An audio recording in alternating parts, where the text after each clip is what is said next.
Hola, ¿qué tal? Bienvenidos al bosquejo de la lección de la escuela sabática. Estamos en la lección número 11 y el título de la lección es La vida cristiana. Estamos muy felices de haber compartido todas estas lecciones de este trimestre, una vida creciendo en Cristo. ¡Qué maravilla! Vamos a iniciar luego nuestro bosquejo. Voy a presentar al profesor Leandro Cuadros, que nos ha acompañado en esta jornada de grabaciones. Muchas gracias y bienvenido una vez más. Gracias, pastor. Es un privilegio estudiar la palabra de Dios con nuestros amigos. Vamos ahora rápidamente a hacer una oración y enseguida entraremos en el bosquejo de la lección. Nuestro Padre, pedimos tu iluminación para la comprensión de tu palabra, para hacermos las cosas que le agradan. En nombre de Jesús. Amén. Amén. El encuentro con el maestro de Galilea fue memorable. Nicodemo nunca más fue el mismo. La Biblia no dice que él tuvo un segundo encuentro. Un comentarista bíblico dice que seguramente que después del encuentro con Jesús, él tuvo hambre para encontrarse con él otra vez. Así que un día de esos pudo haber encontrado un anciano de la ciudad y le dijo, estoy buscando algún discípulo, algún cristiano que es un seguidor de Jesús. Y entonces el anciano irónicamente le dijo, bueno, ¿qué clase de cristiano estás buscando? A lo que Nicodemo pudo haber respondido, bueno, yo al único que conozco es a Jesús. Me parece que el que busco es alguien que se parece mucho a él. El anciano nuevamente dijo, bueno, hay varias clases de cristianos. Tiene los cristianos tradicionales, los cristianos liberales, los cristianos por conveniencia. También tiene los cristianos que son más parecidos con Jesús, que son los sinceros cristianos. Entonces él dijo, bueno, yo busco los sinceros cristianos. Bueno, entonces, ¿cómo lo encuentro? Él dijo, bueno, está un poco difícil encontrarlos, pero él al final dijo, el verdadero cristiano no pasa desapercibido en el mundo. Usted reconocerá a cada uno de ellos por sus frutos. Donde quiera que vaya, estos cristianos dejarán huellas. El foco de la lección de esta semana es saber cómo algunas prácticas cristianas deben manifestarse en nuestra vida. Rápidamente vamos a pasar a la segunda parte de nuestro bosquejo, que es la exploración del texto. En la parte de la exploración del texto nosotros vamos a apenas definir 3 puntos o 2 puntos básicos. ¿Qué somos en Cristo? ¿Quién somos en Cristo? Y nosotros, ¿qué hacemos en Cristo? ¿Qué somos en Cristo y qué hacemos en Cristo? Entonces la pregunta sería, ¿qué somos en Cristo realmente? En Cristo, pastor, nosotros somos nuevas personas. En Mateo 5, 13, 14, Jesús habla así. Vosotros sois la sal de la tierra, pero si la sal se desvaneciere, ¿con qué será salada? No sirve más para nada, sino para ser echada fuera y hollada por los hombres. Y versículo 14, vosotros sois la luz del mundo. Una ciudad asentada sobre un monte no se puede esconder. La Biblia hace una comparación con lo cristiano como un sal. Como sal, ¿no? Sal. El sal tiene sabor para dar la vida de las personas. Cuando el cristiano es llamado de luz, el cristiano tiene de iluminar, brillar en la vida de las personas. Este es el significado de la Biblia. Entonces, una primera conclusión sería que en Cristo somos felices porque bienaventurados. Las bienaventuranzas hablan de felices, dichosos, Están alegres, en el mismo ¿no? contexto. Sí, está en el mismo contexto. Somos sal, la sal de la tierra y somos luz del mundo, básicamente. Básicamente, nuestra alegría cristiana, pastor, tiene de contagiar a las personas. Ahora, la alegría no es la alegría de poder recibir una bendición, la alegría de estar con los hermanos. Esa es una alegría fundamental. ¿Cuál es la mayor alegría del cristiano? La Biblia habla de que la mayor alegría del cristiano no son las cosas terrenales, son las cosas celestiales. La mayor alegría es Jerusalén, por ejemplo, para los judíos que querían volver a Jerusalén. Para nosotros es ir a la nueva Jerusalén, son las cosas celestiales. Celestiales. La segunda cosa, somos la sal de la tierra. Sí. El foco no es la sal, ¿no? Sí, las personas cristianas tienen de hacer la diferencia en la vida de las personas. Nosotros no tenemos manera de esconder el evangelio solo para nosotros. Y cuando nosotros tenemos la disposición de hacer la diferencia en la vida de las personas, nosotros encontramos la verdadera felicidad.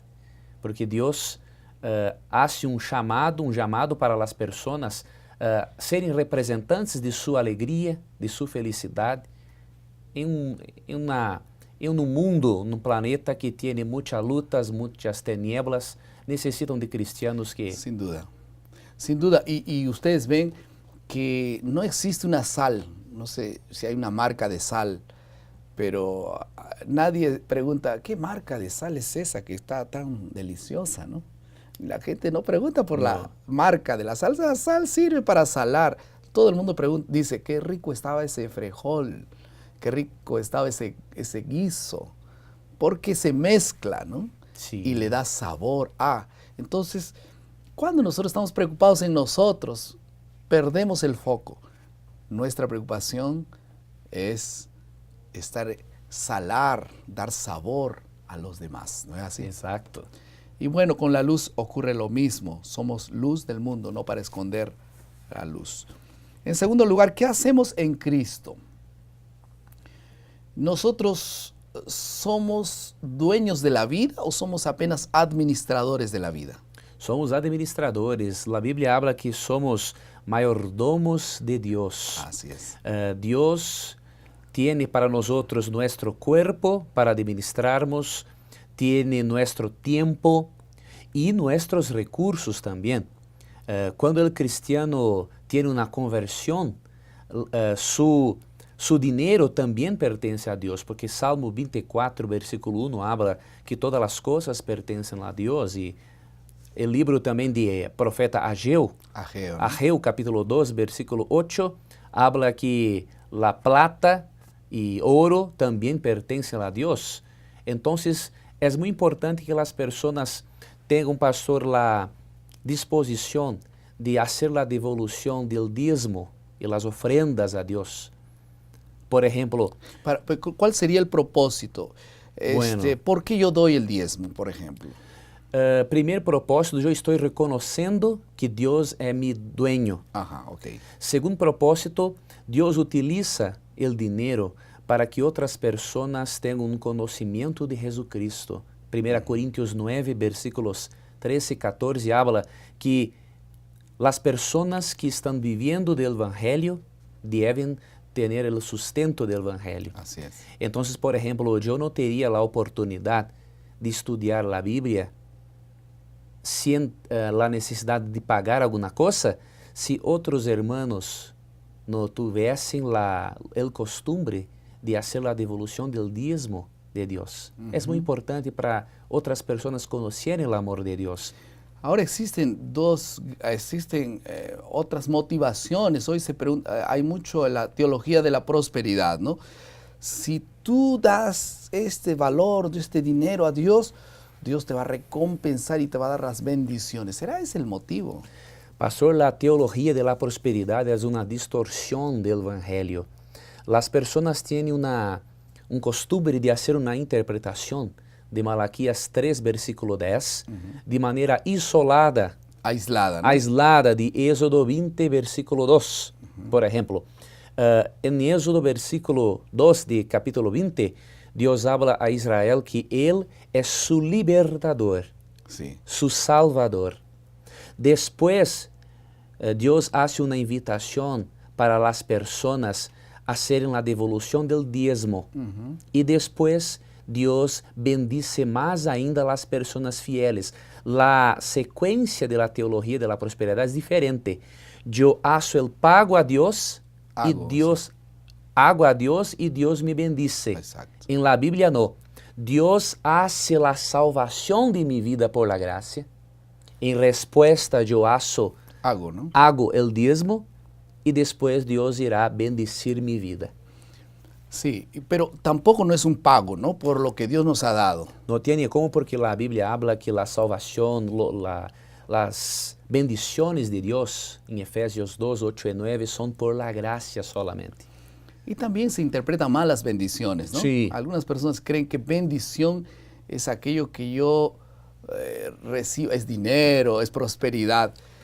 Ni siempre eso es bendición, ¿no? Las cosas materiales no son las principales bendiciones de Dios. Bendiciones. Dios puede darme más recursos, pero Dios puede mirar mi vida y percibir que yo necesito más de una familia equilibrada, de una salud mental. Muchas otras cosas son bendiciones. Diezmo es 10%. 10%. La palabra griega y hebrea también de diezmo tiene el significado de 1/10, 10%. Y bueno, al final, si todos los que acepten ser vigilantes y fieles mayordomos en este mandato divino del diezmo, fuesen así consecuentes y permanentes, ¿cuánto más avanzaría la causa de Dios?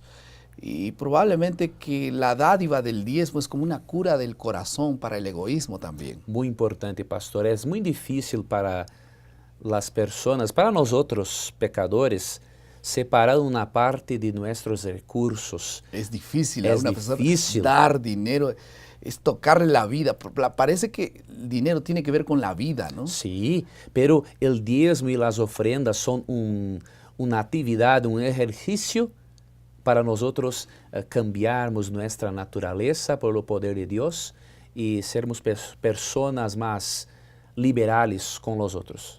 Hay una declaración aquí interesante que dice que el señorío de Cristo sobre nuestra vida involucra nuestro servicio a favor de los demás, por medio del uso del tiempo, talentos, habilidades y bienes materiales. El señorío de Dios, no solamente en nuestro tiempo, en nuestros recursos y también en nuestra salud, en nuestro templo.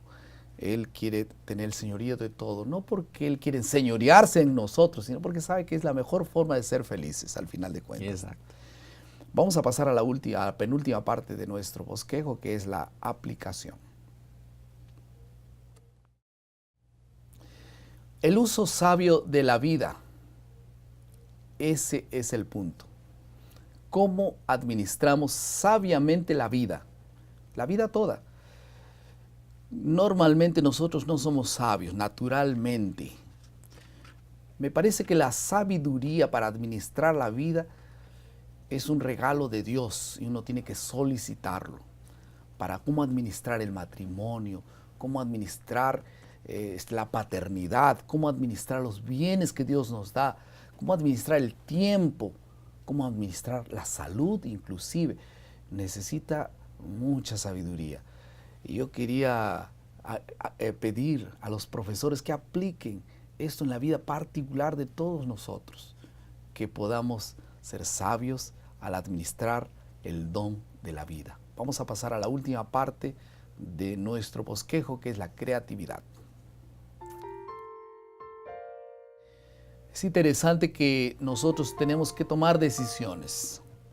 Todo tema que nos lleva a una decisión, toda ley, toda proclamación de Dios que nos lleva a una decisión, es como un tiempo perdido, ¿no? Sí. Y vale la pena tomar una decisión. ¿Qué les parece si en esta ocasión tomamos un papel parecido a este y colocamos allí con nuestra mano una declaración, una aceptación, una decisión por la gracia de Dios?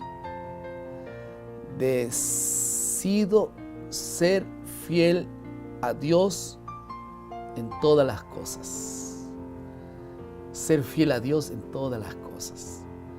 Nosotros estamos pensando en todo cuando hablamos de matrimonio, ser fiel a mi esposa, ser fiel en los diezmos, ser fiel en el uso sabio del tiempo, ser fiel en el uso sabio de nuestros recursos y nuestra salud.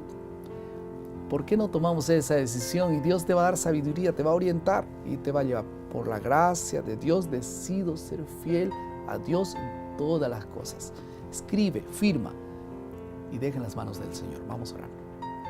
Querido Padre, muchas gracias por tu palabra. Que esta lección pueda ser una bendición para el crecimiento espiritual de nuestra vida. En el nombre de Jesús. Amén. Amén.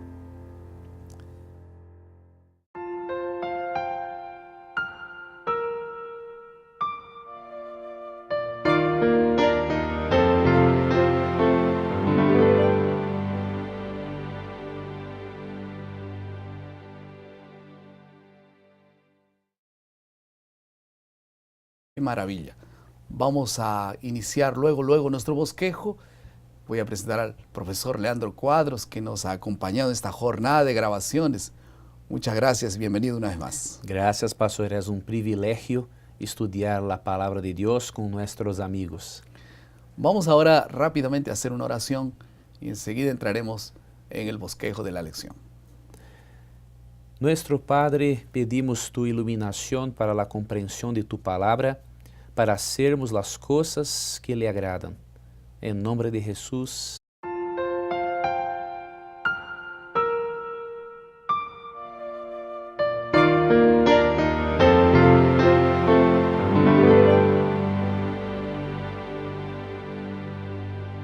Hola, ¿qué tal? Bienvenidos al bosquejo de la lección de la escuela sabática.